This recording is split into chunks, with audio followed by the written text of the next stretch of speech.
May 6, 2013, and the gritty heartland city of Cleveland is about to witness a miracle. Help me, I'm Amanda Berry. I've been kidnapped and I've been missing for 10 years and I'm here, I'm free now. Amanda Berry, abducted just a day before her 17th birthday, but she did not escape alone. 2 other young women were found that day. Gina DeJesus returns here.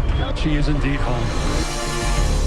Gina DeJesus, kidnapped at the age of 14, and Michelle Knight, never even known to be missing.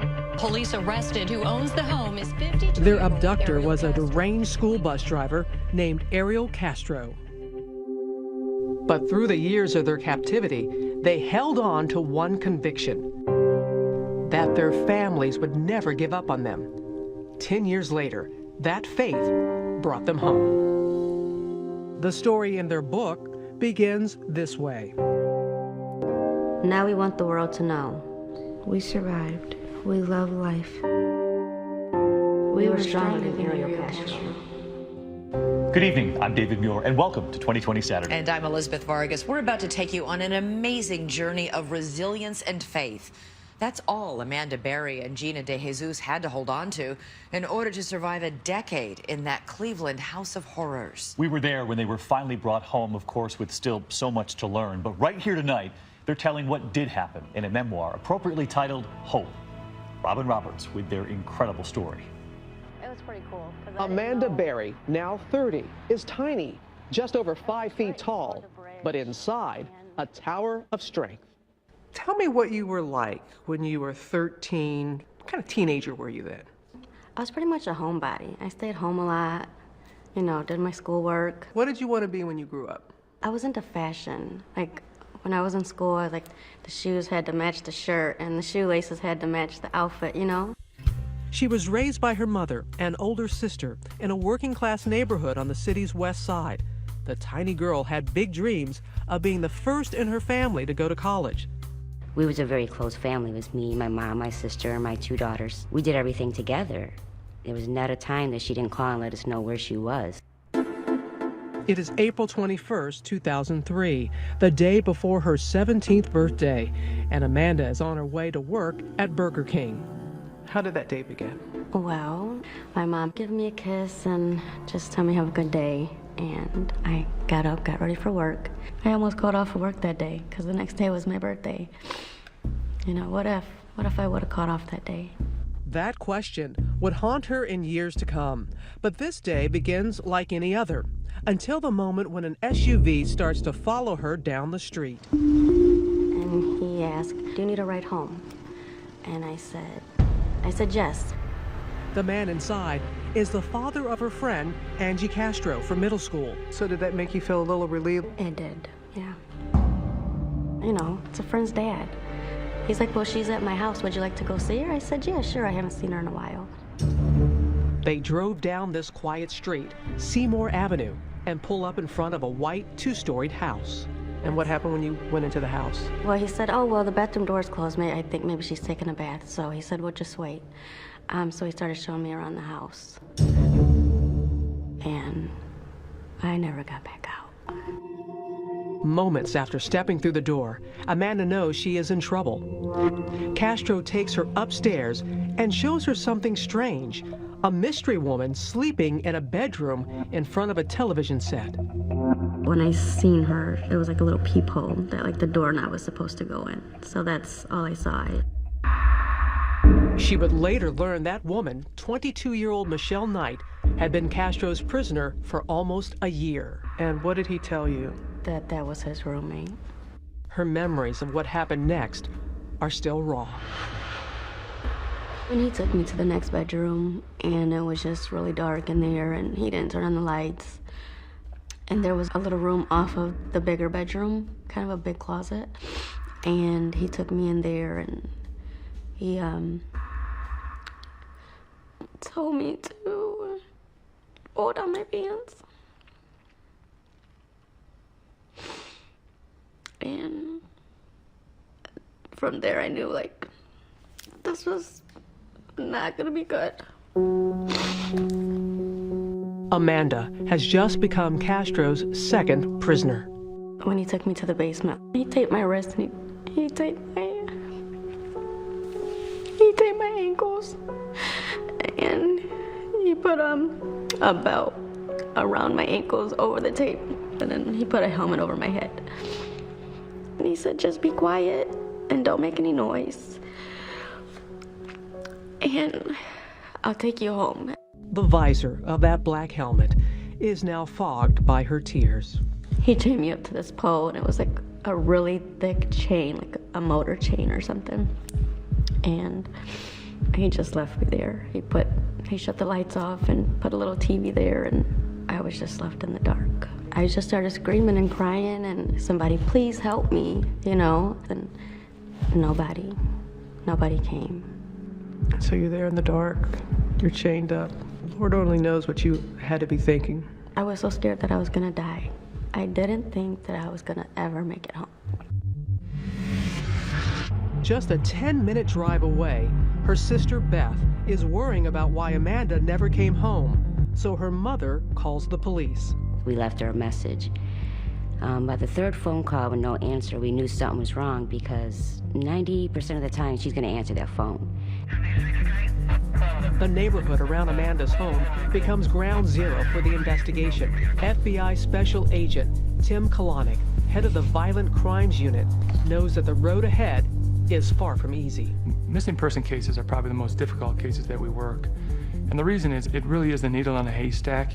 You're looking for that piece of evidence. Some unusual person walking down the street, an unusual vehicle. All across the city, the news of her abduction makes headlines as a search for the missing teenager begins. And in that White House on Seymour Avenue, Amanda is watching her mother, her sister, her own story slowly unfold in the bitter grays of a tiny black and white TV. Keep her going on the news media, any flyers I can do. I wanted her to know that we was fighting for her and we wasn't going to give up until we knew where she was or what had happened. What went through your mind when you were watching that as you were chained? That kept me going. And I said, I'm going to make it home to you. As long as you fight, I'm going to fight. It is day 4 of Amanda's abduction. Castro has moved her to an upstairs bedroom, chaining her to a radiator. The hours are crawling by. The loneliness, the isolation, Amanda, that you must have felt. How did you deal with that? Well, the first week I was there, it was really tough. So I asked for maybe a coloring book and something I can write in a journal or something. The first thing he gives her is a diary with a tiny lock and key. Her first entry, written by the flickering light of the television. I just can't wait to go home. I'm 17 now, but don't have a life. But he told me I'm young and I will go home before summer, another 2 months. It would be 10 years before she would return home. When we come back, Amanda's private diary, her secret code to trap him, next.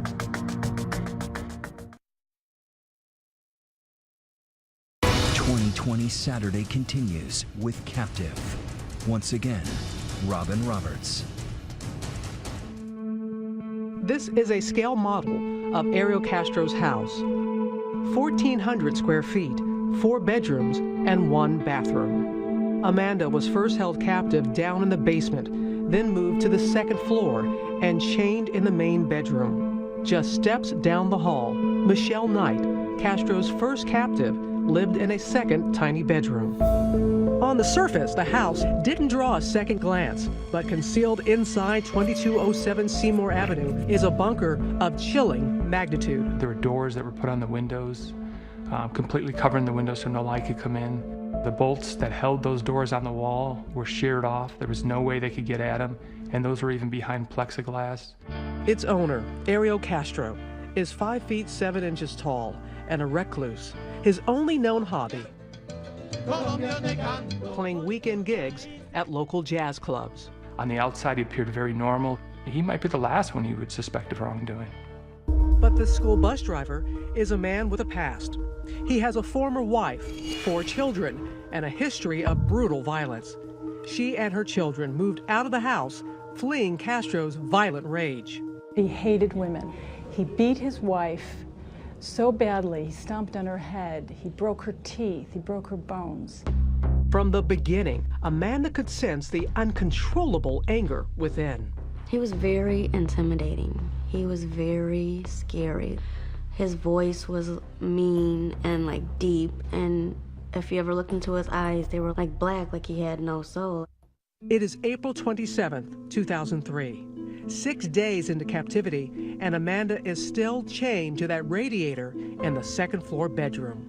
My chain is actually a few different chains linked by padlocks. It stretches 5 feet from the radiator to my stomach. 5 feet has become the size of my whole world.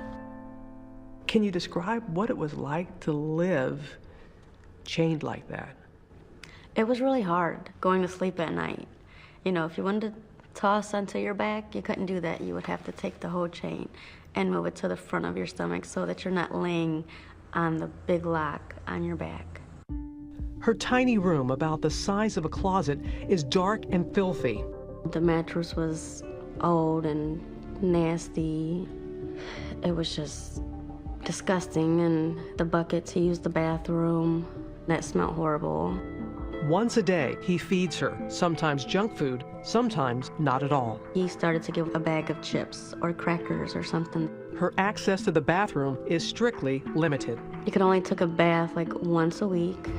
Ariel Castro is her only lifeline, but everything, even her weekly shower, comes at a price. He tried to act nice, but he's like, well, maybe you need to go take a shower, and I had to take a shower with him. He forced you to take a shower with him? He thought that, well, I gave her that.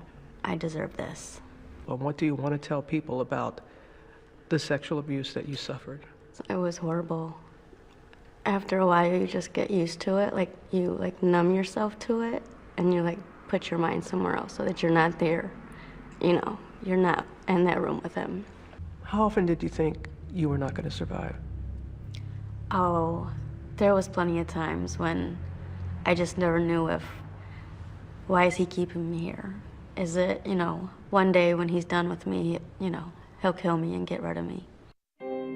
Yet, what Amanda now knows of Castro's brutality strengthens her conviction to survive. I realize I have a mission. This man enjoys hurting women, and I want people to know it. I don't want him to get away with it. I need to outlast him. She keeps a record in code in her diary. Hidden testimony against Ariel Castro. 1X, 3, 4. Each entry, a daily record of rape. You would actually put how many times he was assaulting you? I would always write these numbers at the top of the pages because I felt like, one day maybe authorities will get to read it and he'll be punished for what he did. She's disturbed that Castro calls her his temporary wife. He would try to hold hands with me. It would just make me sick because he would fall asleep, and so I would take my hand away from his hand, and I would scoot to the very edge of the bed, but I couldn't go too far because of the chain. Amanda has been missing for a week when her family receives a late-night call. It is Castro taunting them using Amanda's cell phone. He called and said, I have Mandy, which nobody called her Mandy, but who knew her. She wants to be with me, we're married. Well, we kind of just sat there we know she's not married. We knew definitely that it was foul play. Making that call on Amanda's phone was a near miss in the case, leading authorities to within 2 blocks of his house. In 2003, the FBI was just starting to develop technology that could track a cell phone's location. The intelligence and the information we have indicated that Amanda's phone was used in about a 30-40 block area. We spent about a week around the clock in that area, hoping that this phone would be used again. But Castro didn't use that phone again, and their one solid lead vanished into thin air. There were very good tips, very good leads that we had to follow up on, and we did follow up on. But unfortunately, the tip that we need just didn't come in. The weeks are slowly stretching into months when Castro makes Amanda a strange promise. He would always tell me when he got another girl in the house that, I'm just looking for another girl, and then I'll take you home. But Amanda knows he's lying to her. She's seen Michelle Knight locked in another room, Though they've never spoken, she knows Michelle is a prisoner too. It was scary because I didn't know if one day we were going to be murdered, when he felt like he was done or he wanted more girls in the house. Like, what was he going to do to us? As the months pass by, Amanda's mother is fighting to hold on to hope. Her daughter's room unchanged since her disappearance. Amanda's Christmas presents still unopened. 4 miles away, in the freezing cold of her room, Amanda fills the empty hours by writing in a diary, hundreds of pages, in notebooks, on napkins, and even on fast food bags. So you get a bag like this, you bring back something home, what would you do with it? We would just go all the way around. There we go. Voila. There's your paper. How many days could you get into this? Oh, that could last a good week if you needed it to. Amanda has been a prisoner for almost a year when Castro goes on the prowl again, hunting, just 5 blocks away from the street where he kidnapped Amanda. On this day, the young girl who catches his eye is 14. Her name, Gina DeJesus, and she's one of his daughter's closest friends. He pulls over to me, and then I got in the car, and then he would say he's gonna turn around, and he never turned around. Gina DeJesus is about to become Castro's 3rd victim. Stay with us. 2020 Saturday continues with Captive. Once again, Robin Roberts. Her spirit is in her smile. Gina DeJesus, age 14, the baby of the family. She loves to dance. I like you. Now 26, she still has the sweetness of the 14-year-old girl she once was. What are words that describe what kind of 14-year-old you were? Outgoing. I like to go outside and hang out with my friends, go skating. What dreams did you have for yourself? I wanted to become a lawyer. Why? I don't know, I think it was fun to win cases. Gina grew up on the rough side of a hard town, the youngest child of 3. She was a slow learner in special education classes, and from an early age, her mother, Nancy Ruiz, always taught her to be wary of strangers. But young Gina was no match for Ariel Castro. Tell us about that day. You were with his daughter? Yes, Arlene Castro. Did you have any idea what kind of man he was? No. I just knew that that was her father and my dad was friends with him. Gina is heading home from school with her friend Arlene and gives her some of her bus money to phone home. We were talking about what we wanted to do because it was Friday. And then I was like, you could come over. And then she asked her mom, and her mom says no. She went the other way, and then I went the other way.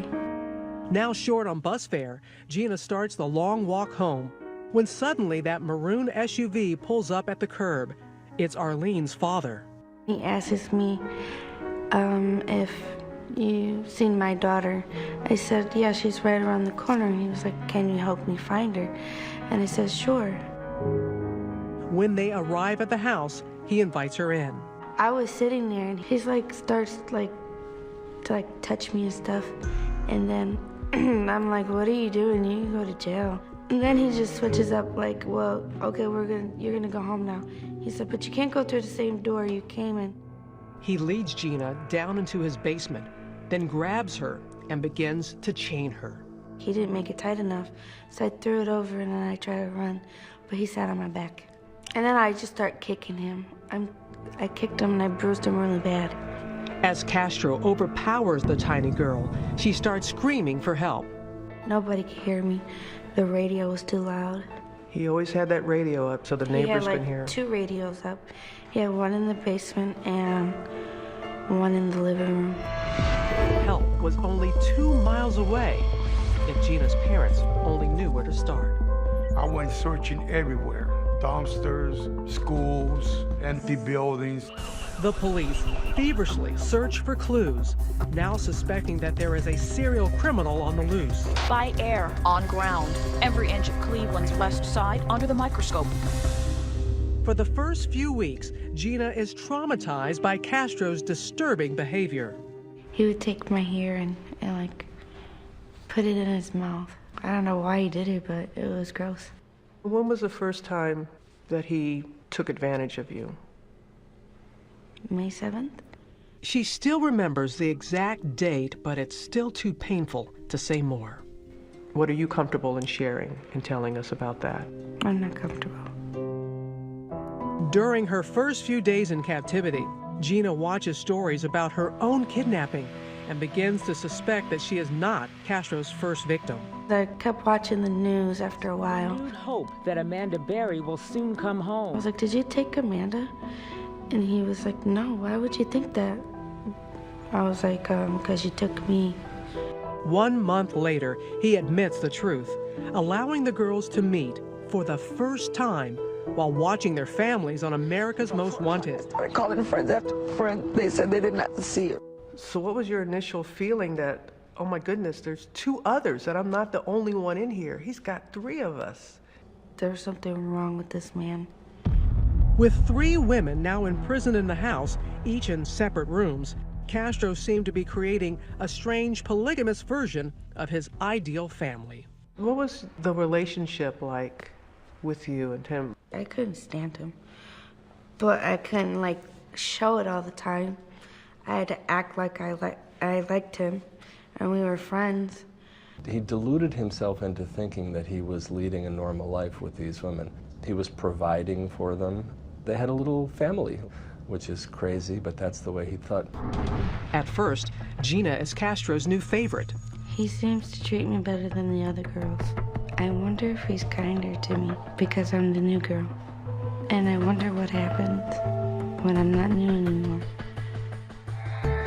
As the new girl, Gina learns about Castro's rigid house rules, granting them freedom from their chains only to clean the house. We had to use like a tiny drop of dish soap to wash like a full sink of dishes. We had to put the pan in the center on the stove. Like it couldn't be a little to the left, a little to the right. Castro used this calculated deprivation to drive the girls apart. When you have very little, you can become jealous. Yeah. What were you jealous of? It could be from getting more food, less food, different clothes. I mean, it was just simple things. But when you don't have anything, you're like, well, why don't I have that? I want that. The girls were riding an emotional roller coaster when suddenly Amanda drops a bombshell. She writes about it in her diary. I have a secret, a reason to fight. I think I'm pregnant. When we come back. 2020 Saturday continues with Captive. Once again, Robin Roberts. 3 more years have passed in that house on Seymour Avenue. Gina, Amanda, and Michelle locked in a prison of frozen time. Their posters are getting tattered. Their school friends have graduated. What was the biggest part of you that you felt he took from you that you lost? A normal life, living life. As a normal teenage girl, having birthdays or going to a prom, having the fun times as just a regular teenager. Still, they hold fast to the memories of their family's love. Ironically, Castro gives the girls this stencil. They trace the word hope to ward off despair. I got that when he went to the yard sale, and I thought it was so random. What did it mean to you? It gave me hope to come home one day. Their only window to the outside world is that black and white television. Anybody that you watched on television that helped you get through the times? I watched Oprah a lot, Martha Stewart for recipes, and I watched you. You watched me. I remember during Hurricane Katrina, I saw everything that you went through. Robin Roberts is live in the heart My of the family had barely survived the hurricane's devastation. Gulf Coast. Mom's okay, sister's okay? They're all right. I gotta say, Amanda, you saying that? It reaffirms to you that you never know who's watching. You never do. And Amanda is watching when her mother appears on the Montel Williams show with psychic Sylvia Brown. I would watch her every time she was on Montel, and I'd say, I wish my mom would go on there. And then she could tell my mom that I was alive and that I'm okay. But Sylvia Brown breaks Luana's hope. I just hate that she's not alive, honey. I just broke down crying because I couldn't believe she said that. And then my mom broke down crying, so that hurt even worse. 2 years later, Amanda learns on a news report that her mother has passed. For 3 years, Luana Miller fought hard to find Amanda. I think that was the hardest part of being in there. She was always fighting, and she was never going to give up on me. And for her to get sick, and I couldn't be there with her. I couldn't help her when she was sick. Isolated by loss, sometimes Amanda has only Castro. So he came in the room, and I was just really sad, and I started talking to him, and he's like, everything's gonna be okay, everything's gonna turn out all right. And so I asked him for a hug, and we hugged. There had to be a part of you that was thinking, what in the world? There was, but then there was another part of me, like, I needed that. I needed, like, a human caring touch instead of everything that he always did, which was not caring. It is Amanda's 20th birthday when Hope makes an unexpected visit. I think I'm pregnant. I think my mom sent this baby, someone to help pull me through. I think she is sending me a miracle. It is early in the morning on Christmas Day, 2006, and Amanda Berry is in labor. He went and got Michelle, and he got this baby pool because he didn't want, a mess on the bed, so. She strips off her clothes and gets into that inflatable wading pool. Michelle was kind of just talking to me like, relax, calm down, you're okay. And he sat in the rocking chair right there, just reading this book about like birth and stuff. Just hours later, baby Jocelyn emerges into her surreal world. What was it like for you, Amanda, when you looked in her eyes for the first time? It was amazing because she was so quiet, and she was just the most beautiful thing. You hear of rape victims who have a child. How do you just wrap your mind around it and make it work? At first that's what I was worried about. This is his kid. How do I feel about that? And she resembled him a lot. And I would look at her, and I just felt like, she's mine. She's mine. At first, Castro's so afraid of raising questions, he buys no supplies for the baby. Her first outfit was one of his socks, and he cut out like 2 holes for her legs, and then he cut out another sock, and then he cut 2 arms out, and that was like a little dress for her. From day one of Jocelyn's life, Amanda fights for normal in the most abnormal of places. She covers the doors over her windows with a bright shower curtain. She pastes the alphabet up on a wall. But as Jocelyn grows older, it gets harder to hide the truth. Does she see the chains on you? Yeah. So he started to call them like bracelets. And she was about 3 years old, and he finally took the chains off. That was because of Jocelyn. What was her relationship like with her father? Normal. She loved him, and he loved her. Though Jocelyn is almost 3 before he consents to her first walk outside in the sun. She had never been to parks before and seen little kids like herself. One of the best times when you looked out and you saw the sunlight on her face for the first time. It was the most beautiful thing. I just felt like that's where she should always be. It's the beginning of a new chapter in Jocelyn's life, going outside, attending Sunday services. Her room is now filled with toys.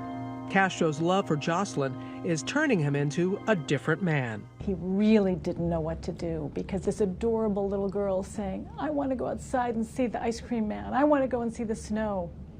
And the more she led him outside, kind of the more likely it was that his jail was going to one day burst apart. It is the summer of 2011.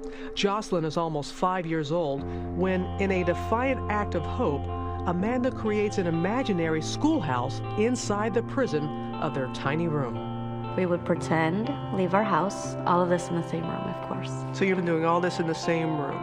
Yeah. I would tell her, okay, we're at a street now, so you gotta stop. And then you look both ways for cars, and then we can go across the street. Okay, we're at school now, so and then I'd sit her at her little desk and tell her, you have a good day at school now, Mommy will be back later for you. They would travel together on that imaginary journey every day of Jocelyn's kindergarten year. When we come back, how they nearly escaped. His daughter was right there, 10 feet away. Did you think about if we yell? Next.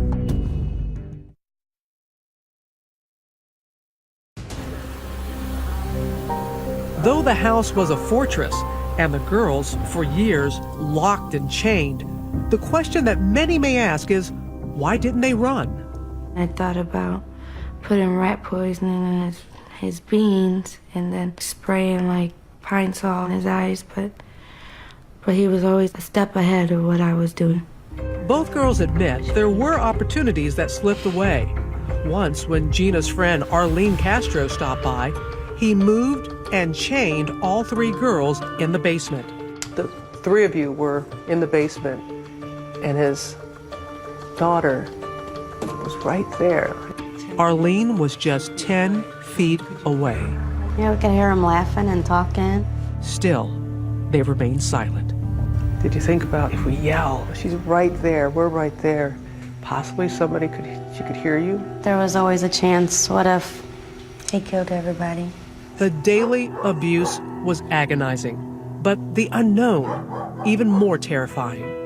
Every day was unpredictable. That was one of the hardest parts, because you never knew how he was going to act. What do you say to those people to make them understand? You never know until you're in that situation, what you're going to do, how you're going to react. They dreamt of escaping. They dreamt of setting the house on fire. But if I get caught, I just can't bear any more pain. And they were frozen in fear. But on May 6, 2013, courage came from the most unexpected of places. On that day, it is little Jocelyn who sparks the great escape. It's like, Mom, Daddy's car is gone. My heart immediately started pounding because I'm like, should I chance it? If I'm going to do it, I need to do it now. Amazingly, she finds her bedroom door unlocked. This is the one time that your room was not locked. Never before in 10 years has that happened. She races downstairs. The front door is open, but beyond it, a second door padlocked shut. Still, Amanda manages to squeeze out an arm. So I'm just like waving my arm and I'm like, somebody please, please help me. I'm Amanda Berry, please. She's too afraid to go back for Gina and Michelle. I turned to Michelle, I'm like, we could run. But then once Michelle gets pumped, I talked her out of it. Why'd you talk her out of it? I thought that Amanda got caught. Outside, a neighbor sees Amanda, but is afraid to intervene. After I got to that door and the guy didn't help me, I was like, he's gonna come home and this is just gonna be the end. That's when Charles Ramsey shows up. I see this girl going nuts, trying to get out of her house. I go on the porch and she says, help me get out. I've been in here a long time. He kind of started trying to pull on the door, but he couldn't get it open either. And so he kind of kicks it. And he's like, there you go, finish kicking it out and you can get out. With reckless courage, Amanda kicks her way to freedom and emerges, clinging to her terrified daughter. This is a cell phone image of that moment of freedom.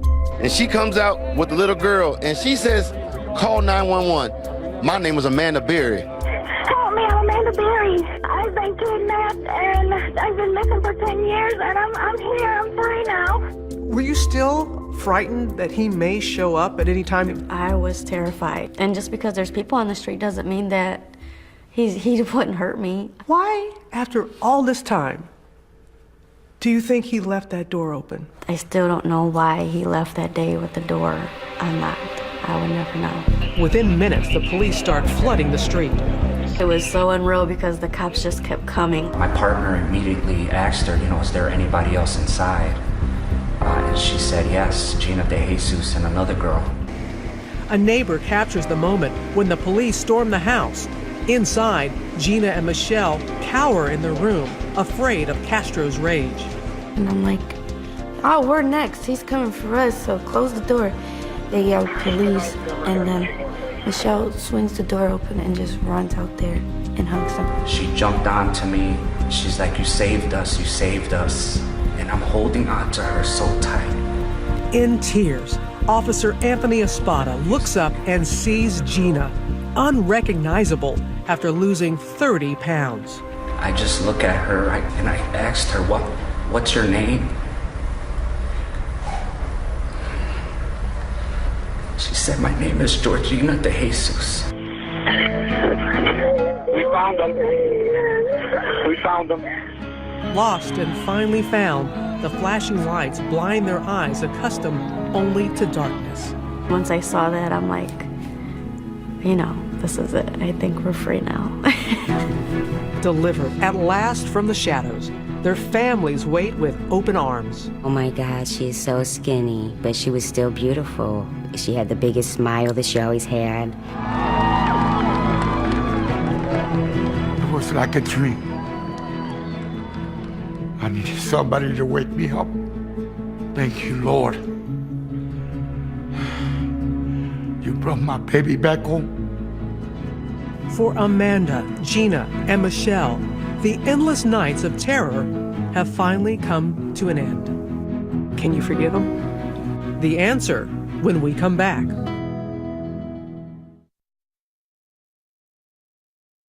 2020 Saturday continues with Captive. Once again, Robin Roberts. August 1st, 2013. Ariel Castro pleads guilty to 937 counts of kidnapping and rape. His sentence, life plus 1,000 years. But can Gina and Amanda forgive the man who stole their lives away? I think you have to forgive in order to move on with your life. Can you forgive him? I thought about that a lot. And in this situation, I feel like, no, I could never forgive him. I mean, he took my mom from me. I'll never get to see her again. Just weeks into his sentence, Castro hanged himself. I wish he would have not killed himself because I wanted him to suffer like we did. I think he took the easy way out. The house on Seymour Avenue has been demolished, torn down by the state to prevent it from becoming a morbid curiosity. It took less than 1 hour to erase a 10-year-old nightmare. You cried. I think it was like tears of happiness. Everything bad that happened in that house, now it's gone. One hopeful item from those dark years, a thank you note, now seems prophetic. So one day I was gonna get home and they were gonna read this. Thank you for not giving up on me. And it's because of your help that you're reading this, because that means I'm home. I think this is in part what brought you home. To Amanda Berry, Gina DeJesus, and Michelle Knight, 3 extraordinary women. And what about Michelle Knight, the third woman imprisoned in that house? We don't really keep in touch, but I just wish her the best. For Amanda and Gina, survival has sweetened the taste of freedom. And how's your life now? It's great. I can walk outside when I want. I can take my daughter to school. I can go to my friend's house. I can eat what I want. I'm going to school now. Have you learned how to drive yet? Yes, I have my license. I hope my daughter, she does good in school, and we just have a bright future and see what comes. With the past now behind them, one last note. To the thousands of missing children out there, watching, searching, as Gina and Amanda did, for light in the darkness. And you don't know who's watching you right now when we air this. What do you say to that person who's watching you right now? Amanda looks straight into the camera with this message of hope. Never give up, because you will make it. Your family, your friends will not give up, so you don't give up. I believe, I believe, I believe.